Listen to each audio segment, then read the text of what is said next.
Baada ya siku chache kupita, Doris aliamua sasa kutafuta sehemu ya kuuza vito vyake vya thamani, mikufu, heleni na baadhi ya mapambo aliyokuwa akiyathamini sana. Hakufanya hivyo kwa kupenda, bali kwa sababu ya hali yake ya maisha ya sasa. Alijua wazi kuwa kama angeendelea kukaa kimya bila kufanya chochote, basi yeye na watoto wake wangeendelea kuteseka. Asubuhi hiyo, Doris alitoka nyumbani akiwa amebeba mkoba wake, ndani yake akiwa ameweka vito hivyo kwa uangalifu mkubwa. Alielekea mjini huku moyo wake ukiwa mzito. Alipoingia mjini, alianza kutafuta maduka ya vito. Baada ya kuzunguka kwa muda mfupi, aliona duka moja lililokuwa na mabango ya mapambo ya dhahabu na fedha nje ya kioo. Akavuta pumzi ndefu, kisha akaingia ndani. Ndani ya duka hilo kulikuwa na mwanaume mmoja. Doris alimkaribia kwa hatua za taratibu, kisha akajieleza kwa sauti ya upole kuwa alikuwa na vito ambavyo alitaka kuviuza. Muuzaji yule alivichukua, akaviangalia kwa umakini, akavigeuza huku na kule, kisha akakaa kimya kwa sekunde chache kana kwamba alikuwa akipima thamani yake. Baada ya muda, akamtajia bei. Doris alishtuka moyoni. Bei aliyotajiwa ilikuwa ndogo mno ukilinganisha na thamani ya vitu vile. Alitambua mara moja kuwa mwenye duka alikuwa anataka kununua kwa bei ya kutupa. Akabaki kimya kwa sekunde kadhaa, kisha akatikisa kichwa taratibu. Samahani, siwezi kuuza kwa bei hiyo. Muuzaji hakujali sana, akaweka vile vito mezani. Doris akavichukua haraka, akavirudisha kwenye mkoba wake, kisha akatoka nje ya duka hilo akiwa amekata tamaa kidogo, lakini bado hajavunjika moyo. Aliamini lazima angepata sehemu nyingine yenye bei ya haki. Alipokuwa ametoka nje ya duka, alikuwa akitazama huku na kule akiwa anatafuta mwelekeo mwingine. Kijana mmoja aliyekuwa karibu na eneo lile, alikuwa ameona jinsi Doris alivyoingia dukani na jinsi alivyotoka kwa haraka, huku sura yake ikiwa imejaa mawazo. Kijana huyo kwa heshima alimkaribia Doris na kusema, "Habari yako mama?" Doris akasimama na kumtazama kwa tahadhari. "Nzuri." Kijana yule akasema, "Naona umetoka hapo dukani kama vile hamjaelewana. Unatafuta nini hasa?" Doris akasita kidogo. Hakutaka kufunguka kwa mtu asiyemjua. Kijana akasema, "Usihofu mama. Mimi ni mwenyeji hapa mjini." Doris akasema, "Natafuta duka la vito. Hapa maeneo gani linaweza kupatikana?" Kijana yule akatabasamu kidogo, kana kwamba amepewa nafasi ya kuonyesha umuhimu wake. "Mama," alisema kwa kujiamini, "najua karibu kila kona ya mji huu." Doris akamtazama tena, akijaribu kupima kama kweli kijana huyo angeweza kumsaidia au alikuwa na nia nyingine. Lakini kwa hali aliyokuwa nayo, aliona huenda angepata msaada wa haraka kupitia kwake. Ndipo akasema kwa sauti ya chini, "Nataka kuuza vito vyangu." "Hilo limeisha mama," alisema haraka. "Nina jamaa yangu mmoja, kazi yake ni kununua na kuuza vito. Anaweza kuviona na kukupa bei nzuri." Doris hakusema kitu mara moja. Alibaki akimtazama, akihitaji uhakika. "Hebu ngoja nimcheki," kijana akasema, huku tayari akitoa simu mfukoni. Mbele ya Doris akapiga simu na kuweka loudspeaker ili naye asikie mazungumzo yote. Simu ilipopokelewa, kijana yule akasema, "Habari yako boss?" Kutoka upande wa pili wa simu, sauti nzito ikajibu, "Nzuri, vipi? Kuna mpya?" Kijana akasema, "Ndio boss, kuna mama hapa anauza vito vyake. Unaweza kuviona." Kulikuwa na ukimya mfupi, kisha sauti ya upande wa pili ikauliza kwa tahadhari, "Ni uhakika? Isije ikawa ubabaifu." Kijana akajibu haraka, "Uhakika boss wangu, mama ana vito vyake hapa." Yule mtu wa upande wa pili akasema, "Sawa, baada ya kama nusu saa nitakuwa hapo town. Nikifika nitakucheki." "Sawa boss." Kijana akajibu kisha akakata simu. Baada ya simu kukatika, kijana akamgeukia Doris na kusema, "Unaona mama, hapo kazi imeisha. Jamaa akija ataangalia vito vyako, halafu mtakubaliana vizuri. Huyu jamaa hizi ndio shughuli zake hapa mjini." Doris hakujibu mara moja. Moyo wake ulikuwa bado na mashaka, lakini kwa wakati huo aliona hakuwa na chaguo la haraka. Alikuwa amechoka kuzunguka bila mafanikio. Kwa hiyo akakubali kusubiri. Kijana yule akamwongoza hadi sehemu moja ya wazi katikati ya jiji. Waliketi hapo wakimsubiri huyo jamaa afike. Baada ya kama nusu saa kupita, simu ya yule kijana ikaita. Wakati huo Doris alikuwa bado amekaa kwa tahadhari, mikono yake ikiwa imekumbatia mkoba wake kwa nguvu. Kijana yule akatoa simu mfukoni, akaangalia jina lililoonekana, kisha akatabasamu kidogo. Naona anapiga, alisema huku akibonyeza kupokea. Mara moja akaweka simu kwenye loudspeaker ili Doris naye asikie mazungumzo. Vipi boss, umeshafika? Kijana akauliza. Kutoka upande wa pili wa simu, sauti ya yule mwanaume ikasikika wazi.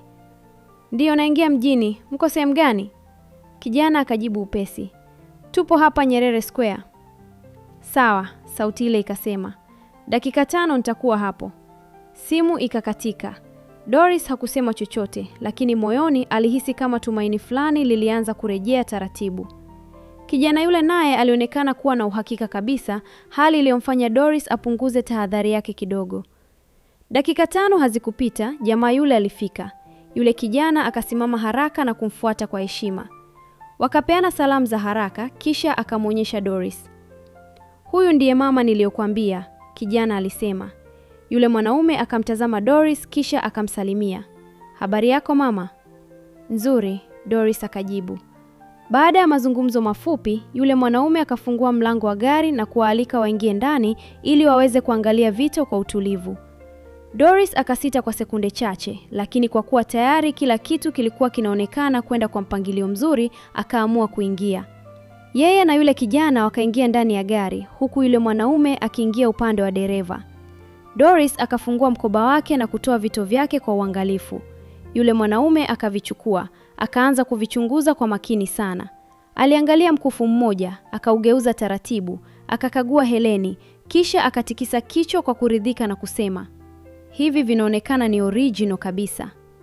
Ni kweli, ni halisi, Doris alijibu. Yule mwanaume akamtazama Doris kisha akauliza, unauza kwa bei gani? Doris akataja kiasi alichokuwa amekusudia tangu mwanzo. Alipokisema, yule mwanaume alinyamaza kwa sekunde kadhaa kana kwamba alikuwa anafanya hesabu kichwani. Kisha akavuta pumzi kidogo na kusema, sawa, hakuna shida. Doris alifurahi sana kuona mtu yule amekubali kununua vitu vyake. Lakini kabla hajaendelea kufurahia, yule mwanaume akaongeza, ila inabidi twende ofisini kwanza. Kule tutapima vizuri, tuhakikishe kila kitu, halafu malipo yatafuata. Doris akamtazama kidogo yule kijana. Naye akatikisa kichwa kwa ishara ya kuonyesha kuwa kila kitu kiko sawa. Doris naye akakubali. Sawa, Doris akajibu. Yule mwanaume akawasha gari. Safari ikaendelea. Walipokuwa njiani, yule kijana aliyekuwa amekaa karibu na Doris alimgeukia na kusema kwa sauti ya chini lakini ya kirafiki. Umebahatika sana mama. Yaani huyu ni mtu mzuri sana. Hana kona kabisa. Maneno hayo yalimtuliza Doris zaidi.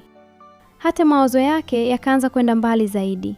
Labda pesa ile ingemsaidia kwa baadhi ya mahitaji ya watoto, kununua chakula cha kutosha na hata kuweka akiba kidogo ya kuanzia maisha mapya. Alihisi kama mwanga mdogo ulikuwa unaanza kuonekana mbele yake. Baada ya muda mfupi, walifika kwenye duka moja la vito. Gari liliposimama, wote watatu wakashuka. Yule mwanaume akaongoza mbele, Doris na yule kijana wakimfuata nyuma. Wakaingia ndani ya duka hilo la vito.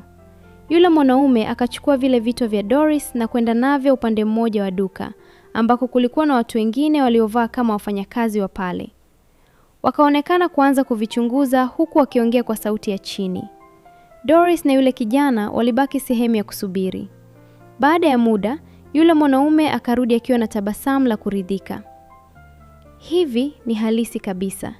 Sasa navichukua. Twende benki tukamalizie malipo. Doris akahisi moyo wake ukitulia kabisa.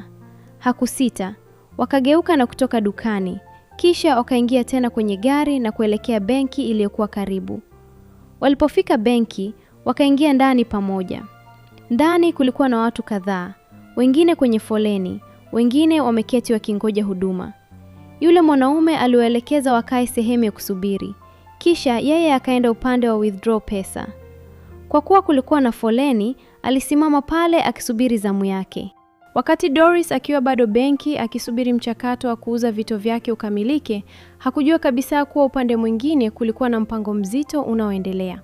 Boniface alikuwa tayari amefikia hatua ya kuuza nyumba ile ambayo Doris alikuwa anaishi pamoja na watoto wao. Hakuwa amemwambia chochote. Hakukuwa na ishara yoyote iliyomfanya Doris ashuku kwamba mahali pale alipokuwa akipaita nyumbani palikuwa tayari mezani kama bidhaa. Muda huo huo, dalali mmoja alikuwa amefika nyumbani pale akiwa ameongozana na mteja aliyekuwa anataka kuiona nyumba. Waliingia taratibu ndani ya geti. Dalali alianza kuelezea kwa mbwembwe kila sehemu ya nyumba ile. Ukubwa wa eneo, uzuri wa mazingira, mpangilio wa vyumba, sehemu ya watoto kuchezea, hadi utulivu wa eneo lenyewe. Alizungumza kwa kujiamini, kama vile kila kitu kipo sawa. Jirani yule mama ambaye mara nyingi Doris humwachia watoto pale anapotoka, alikuwa ndani ya nyumba hiyo. Kupitia dirisha aliona kila kitu kwa macho yake. Aliwatazama dalali na huyo mteja wakizunguka huku na huku. Uso wake ukabadilika taratibu. Hakuelewa kilichokuwa kinaendelea. Moyoni akajiuliza maswali mengi kwa wakati mmoja. Mbona hawa wanaangalia nyumba hii? Wanaipima? Au wanataka kuinunua? Ina maana hawa wanauza hii nyumba. Labda inawezekana wanahama. Wanahamia wapi? Alibaki akiwa amesimama pale sebuleni, macho yake yakifuatilia kila hatua ya wale watu watatu, lakini hakuthubutu kuingilia kati. Hakutaka kuuliza kitu chochote, lakini ndani ya moyo wake alihisi kuna jambo ambalo halipo sawa. Baada ya kuzungushwa sehemu zote muhimu, mteja yule alisimama kwa muda. Alikuwa anafanya uamuzi wa mwisho. Akaangalia nyumba tena, halafu akamgeukia dalali kwa tabasamu la kuridhika. Kwa kweli nyumba nimeipenda, alisema kwa sauti ya kujiamini. Mazingira yake ni mazuri, eneo lenyewe ni zuri, na nyumba imekaa vizuri. Nipo tayari kuinunua. Dalali alimpa Boniface taarifa za kupatikana mteja. Boniface na Mary walifurahi sana. Nyuso zao zilijaa furaha. Habari ya kupatikana kwa mteja ilikuwa hatua kubwa kuelekea maisha yao mapya. Walichokifikiria wakati huo ni pesa, mipango yao na namna ambavyo kila kitu kilikuwa kinaenda kama walivyotaka. Hawakufikiria hata kidogo kuhusu Doris, kwamba angefanyaje akijua nyumba ile imeuzwa. Hawakuwaza angeenda wapi au maumivu ambayo angeyapata. Doris bado aliamini kuwa licha ya matatizo yote bado alikuwa na paa la kuwafunika watoto wake. Kwa Boniface na Mary, jambo muhimu lilikuwa moja tu: mteja amepatikana. Wakati wao wakifurahia, Doris alikuwa bado amekaa benki akisubiri, bila kujua kuwa wakati anahangaika kutafuta fedha za kuwalisha watoto wake, nyumba yao ilikuwa mbioni kununuliwa. Kule benki, Doris alikuwa ameketi huku macho yake mara kwa mara yakimwangalia yule mwanaume kwenye foleni. Yule kijana naye akakaa karibu yake na kuanza kuongea naye kwa urafiki. Mama, hebu ona hii, alisema huku akimgeuzia simu yake. Doris akainama kidogo kutazama. Kijana akaanza kumuonyesha video fupi na matangazo mbalimbali kwenye simu, mara akimwambia jambo moja, mara jingine. Wakaendelea kuzungumza kwa sauti ya chini. Kwa muda huo, akili ya Doris ilianza kuondoka kidogo kwenye tahadhari aliyokuwa nayo mwanzoni. Alijikuta akicheka hata kidogo kwenye jambo moja aliloonyeshwa na kijana huyo. Akili yake ikahamia kwenye mazungumzo. Wakati huo, yule mwanaume aliyekuwa kwenye foleni alitoa simu yake mfukoni. Akaangalia simu kana kwamba kuna mtu muhimu alikuwa akimpigia.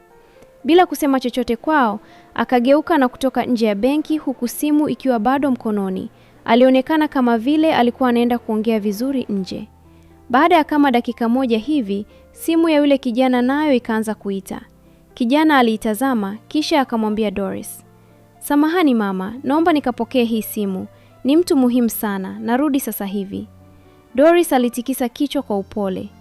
"Sawa," alisema. Yule kijana akasimama na kutoka nje ya benki akiwa ameshika simu sikioni. Doris akabaki pale peke yake. Dakika moja ikapita, dakika 2, dakika 3. Mwanzoni hakushtuka. Aliamini yule kijana angerudi muda wowote na yule jamaa naye bado angekuwa kwenye foleni ya kutoa pesa. Lakini muda ulipozidi kusogea, moyo wake ukaanza kukosa utulivu. Akanyanyua macho yake kuelekea upande wa foleni alikokuwa yule jamaa. Hakuwepo. Akifikiri labda amesimama sehemu nyingine ndani ya benki. Bado hakuonekana. Hapo ndipo wasiwasi ulipoanza kumuingia. Aligeuza shingo yake kutazama mlangoni, akitarajia kumuona yule kijana akirudi, lakini hakurudi. Moyo wake ukaanza kudunda kwa nguvu. Alisimama polepole kutoka kwenye kiti, macho yake yakizunguka huku na kule ndani ya benki. Alitazama upande wa huduma kwa wateja, upande wa foleni na hata sehemu za kukaa. Hakumuona hata mmoja wao. Hapo ndipo hofu ilipozidi kuongezeka. Kwa hatua za haraka, Doris akatoka nje ya benki. Alipofika nje, macho yake yakaanza kutafuta lile gari walilokuja nalo. Akatazama pale walipolipaki. Halikuwepo. Akatazama tena kushoto, kisha kulia. Akatembea hatua chache mbele, macho yake yalikuwa yanakataa kukubali ukweli. Lakini haikusaidia. Gari halikuwepo. Wala yule kijana hakuonekana. Wala yule jamaa hakuonekana. Ndipo ukweli ukaanza kumuingia taratibu. Yule jamaa alikuwa ametoka bila yeye kuona. Yule kijana naye alikuwa ameondoka kwa kisingizio cha simu. Na yeye alikuwa amebaki pale peke yake, bila vito vyake, bila pesa, bila msaada. Doris alihisi mwili wake wote ukilegea kwa mshtuko. Tumbo lake likakaza kwa maumivu. Kila tukio la dakika chache zilizopita likaanza kurudi akilini mwake kwa kasi. Jinsi kijana alivyomfuata kwa heshima, jinsi alivyomfanya jisikie salama, jinsi alivyomonyesha vitu kwenye simu ili kumtoa kwenye umakini wake. Na hapo ndipo alipotambua kuwa alikuwa ametapeliwa. Doris alibaki amesimama nje ya benki, macho yake yakiwa yamejaa mshtuko na maumivu makali. Alitaka kuamini labda muda si mrefu angerudi, lakini moyo wake tayari ulijua ukweli kuwa ametapeliwa. Hapo ndipo nguvu zikamuishia. Machozi yakaanza kumtoka. Akajikuta akilia pale pale nje ya benki bila hata kujali watu waliokuwa wanapita walikuwa wanamuonaje.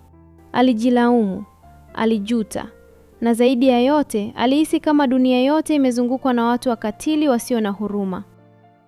Walinzi wawili wa benki waliokuwa mlangoni walipomuona akilia vile, walitazamana kisha mmoja wao akamsogelea kwa haraka. "Mama, vipi? Kuna nini?" aliuliza. Doris alijaribu kujibu, lakini sauti yake ilikatika kwa kilio. Akajifuta machozi kisha akaanza kuwaeleza kwa vipande vipande kilichotokea. Mmoja wao akatikisa kichwa kwa masikitiko. "Pole sana mama," alisema. "Hao ni matapeli." Maneno yale yalizidi kumuumiza. Ingawa tayari alihisi ametapeliwa, kusikia mtu mwingine akithibitisha waziwazi kulifanya jambo hilo lionekane la kweli zaidi, la kuumiza zaidi. "Ushauri wetu," mlinzi mwingine akasema, "nenda polisi ukatoe taarifa mapema. Labda wanaweza kusaidia kufuatilia." Doris alitikisa kichwa polepole, lakini akili yake ilikuwa imevurugika sana kiasi kwamba hata kufikiri hatua inayofuata ilikuwa kazi ngumu. Hata hivyo, kabla hajaenda polisi, kitu fulani kilimjia akilini. Duka la vito. Alikumbuka jinsi walivyopita pale dukani, jinsi yule jamaa alivyoingia na kuzungumza na watu wa pale kana kwamba walikuwa wanafahamiana. Moyoni akajiambia labda pale angeweza kupata angalau mwanga wa jambo. Labda wale watu wa dukani walimjua yule jamaa. Labda wangeweza kumsaidia kumpata. Bila kupoteza muda zaidi, akaondoka pale benki akiwa bado amechanganyikiwa na kuumia. Alitembea kwa haraka kurudi kwenye lile duka la vito. Alipofika pale, akaingia ndani kwa haraka kiasi cha kuwafanya baadhi ya watu waliokuwemo mule wageuke kumtazama. Uso wake ulikuwa umejaa huzuni na wasiwasi. Akamkaribia mmoja wa wahudumu wa pale na kwa sauti iliyochanganyika na uchovu, akaanza kujieleza. "Samahani, kuna jamaa tulikuja naye hapa muda si mrefu," alisema. "Tulikuja kuangalia vito vyangu. Alisema atavinunua, halafu tukaondoka naye kwenda benki kwa ajili ya malipo. Sasa amenitapeli.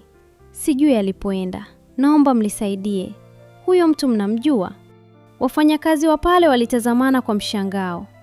Mmoja wao akasema, "Samahani dada, sisi hatumjui huyo mtu." Doris alibaki akiwaangalia kwa macho yaliyojaa mshangao na kutokuamini. "Hamjui?" aliuliza. "Hapana," mfanyakazi mwingine akasema. "Alikuja hapa kama mteja mwingine tu. Alileta vito kwa ajili ya kuviuza lakini akagairi." Maneno yale yalimfanya Doris ahisi miguu yake ikilegea tena. Doris alisimama kimya kwa sekunde kadhaa. Hakujua afanye nini. Kifua chake kilikuwa kizito.